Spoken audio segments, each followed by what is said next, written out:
is going on, everybody? Welcome back to the channel. Welcome back to Opera Anna. My name is Anna. I am an opera singer and I am here to opera up your life. More specifically, I am here to opera up your life with a series called Aria Explained, in which I like to deep dive into arias and explain what's going on so that you can better understand your favorite arias, your favorite operas, and be less of a noob when you go to the opera. Today we're looking at an aria that is objectively one of the most famous arias on the face of this planet. If you haven't heard of it, it's probably not because you're not an opera lover or something. It's probably because you are living under a literal rock. That's right, today we are looking at the aria Der HöLLE RACHE from Mozart's Die Zauberflöte, better known as the Queen of the Night. And yes, the aria itself is not called Queen of the Night, it's called Der HöLLE RACHE, although when most people hear it, they say, oh, it's the Queen of the Night, which it is, but it's not. Just like some of our very first Aria Explained episodes, this aria has been featured in mainstream media a lot. Like here.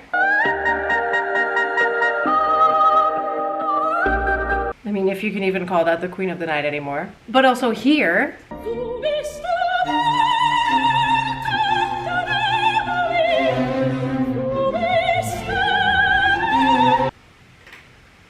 Interesting choice, to say the least. And here.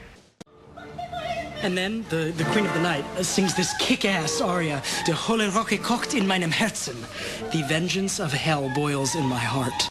Let's talk Singspiel, shall we? So why are the rest so wildly inappropriate? And why was Gossip Girl, weirdly enough, facts? Let's find out, shall we? Right, so as Eric from Gossip Girl very correctly said, let's talk Singspiel.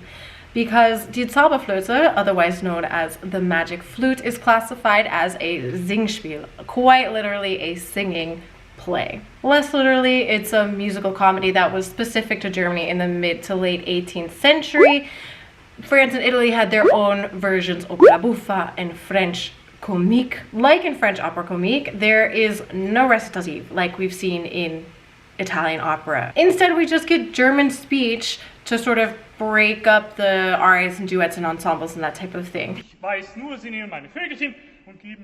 Your German needs to be like super on point if you want to sing these operas, and also it needs to be on point if you want to be in the opera world in general, so stay in school and learn your German. But so why is the Queen of the Night singing this aria, singing Der HöLLE RACHE, Hell's Vengeance? So at the top of Act 1, Prince Tamino is running through the forest, getting chased by and subsequently rescued from a monster in this very sort of magical, surreal world in between reality and fantasy. He is rescued by the three ladies who work for the Queen of the Night, and when Papageno, her bird catcher, stumbles onto the scene, he takes all the credit. The three ladies give Prince Tamino a portrait of the Queen of the Night's daughter, Pamina, and he instantly falls in love. They promise him that if he can rescue her from the evil Sarastro, he will have her hand. In order to help him, he receives from the three ladies Die Zauberflöte, a magic flute, and Papageno gets some magic bells. And they go frolicking off to Sarastro's palace to rescue Pamina, where she's being held.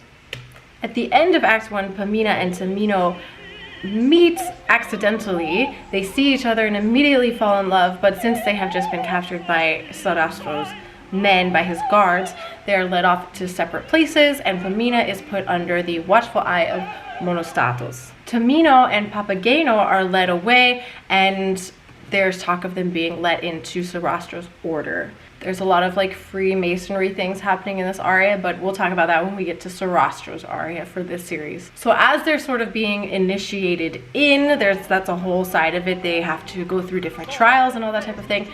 Pamina is under the guard of Monostatos, who works for Sarastro. So Monostatos basically tries to #MeToo himself while Pamina is sleeping, but she's rescued by the Queen of the Night, who shows up to further her own plans, because trust me, she's got plans.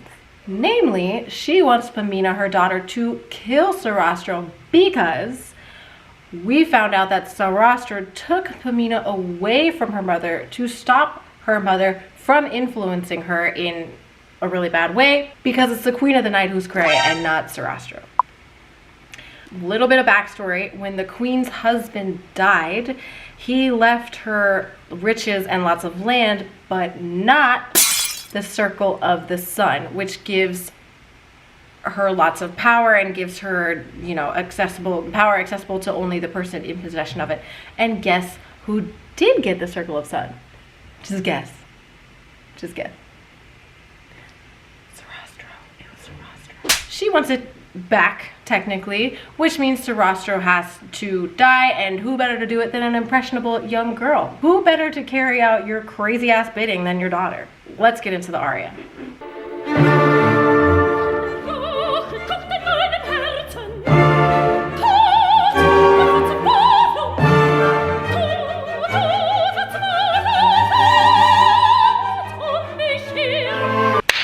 Bam! Right out of the gate, the crazy is flowing fast. Mozart wastes no time in getting straight to the point, because, you know, the queen wouldn't either. Her first line: the vengeance of hell is boiling in my chest. Death and despair blaze around me. Really, like, such a drama queen. Oh, a drama queen. Drama queen of the night. Stop it. Get some help. Pamina is gonna need so much therapy after this. Jesus, take the wheel! Thus, she starts convincing her daughter to go and kill Sarastro. We start off with a bang. These strings are just going nuts, and it doesn't let up the entire aria.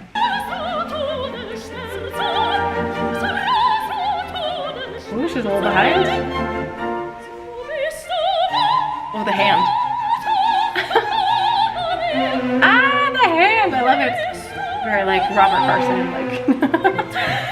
Okay, a lot of information coming our way in just a few lines. Where should we start? So she says, unless you kill Sarastro, you are no longer my daughter. She says this all while like shoving the dagger into Pamina's hands.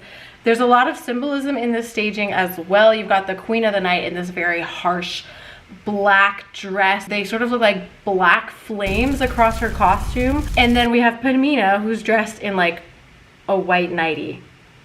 Like, it doesn't get more pure and like innocent. So this is Diana Damrau singing the Queen of the Night, an absolute legend, becoming very, very iconic for this role. I would have personally loved to show Edda Moser because she's my literal favorite. I love her so much, but there's only a sort of super out of context non-production recording that I could find of her queen, so we'll circle back to her because I have something to say about that.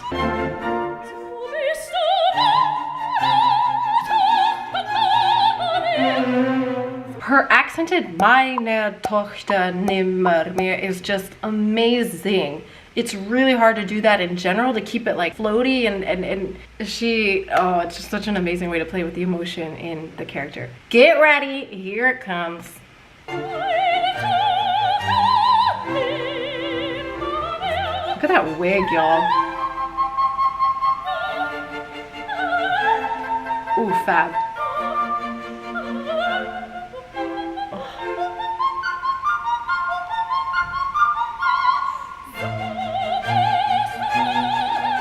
Oh my god. Oh my god. Oh, the eyes. Oh, it's the eyes for me. Good lord. Good god. There's just so much to talk about. First of all, the precision. Good god, the precision of her coloratura, of her staccati. Like, that is nuts. Obviously, the notes themselves are really hard to hit. Like, a high F is nothing to sneeze at. But Damrau's acting in combination with her keeping her technique in line is what's just so super mind-blowing. I mean, honestly, like, it's literally so hard to play angry without getting carried away and blowing out your voice in like 30 seconds. Trust me. So second of all, she has these staccato notes, right? Staccato being when you just hit the note instead of holding it longer, holding it out long to create a line, interspersed with the threat of "you will no longer be my daughter." But she's just grinding in the abandonment issues, just like gives Pamina more to talk about in therapy. Like, we should be taking notes for Pamina just to have something to discuss when she eventually goes to therapy. Fun fact, the recording of Der HöLLE RACHE by Edda Moser I told you I'd bring her up again, didn't I? The recording was sent on board the Voyager 1 as part of the Golden Record, containing other recordings of music, pictures, and greetings in different languages for, you know, eventual extraterrestrials who would hear it. I'll tell you one thing, they ain't getting a TV. Die HöLLE RACHE even beat out another Mozart favorite, Voi che sapete from Le Nozze di Figaro. And I'm not sure if there are two Mozart arias that could be much further apart from each other in terms of subject matter or composition style or just general feeling. Let's just hope they don't translate Die HöLLE RACHE when they get their hands on it. Drama.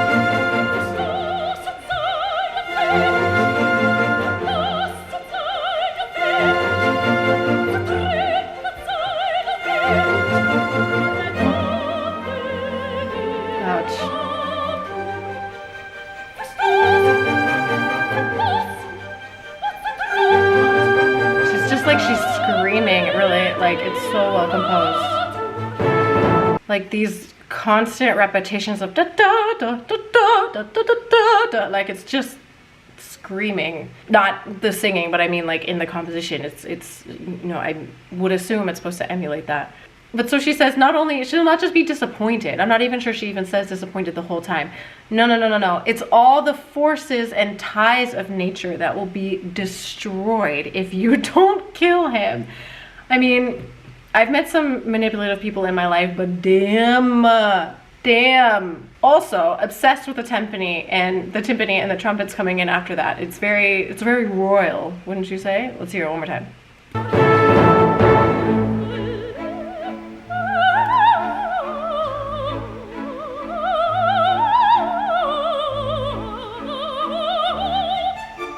Oof. Oh, here we go again.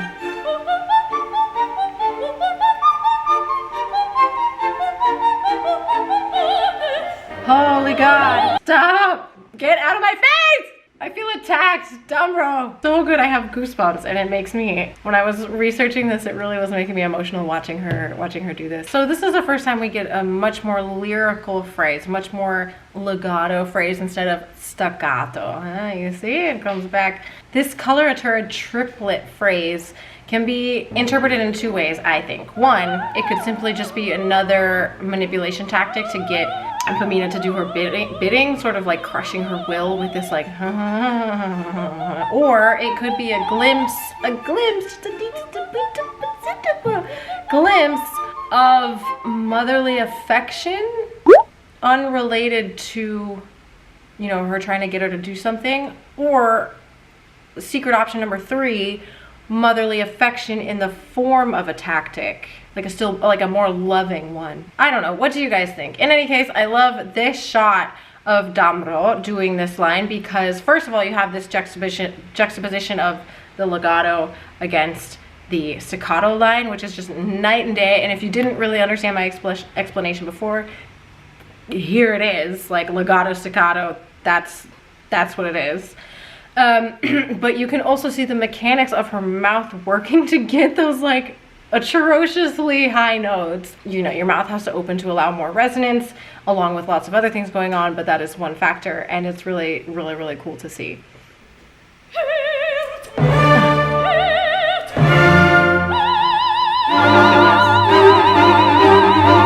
Money shot. It's the money shot.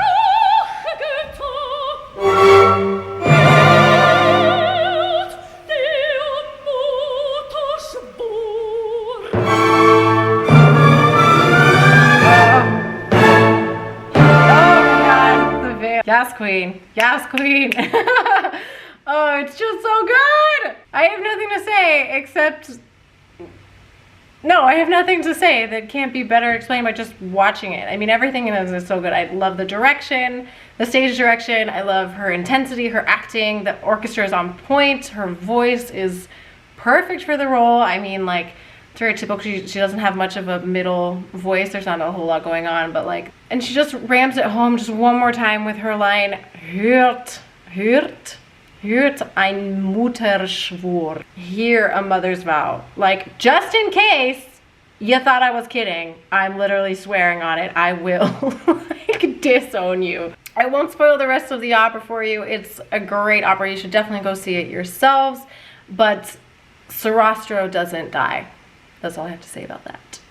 Thank you so much for joining me today on the channel. This was Aria Explained. I hope you were able to opera up your life a little bit. I hope you learned something. And if you did, like, comment, and subscribe. And don't forget to follow Opera Anna on Instagram for opera every damn day. I really hope you enjoyed it. I know I did. Honestly, any chance to listen to Mozart is a good day for me.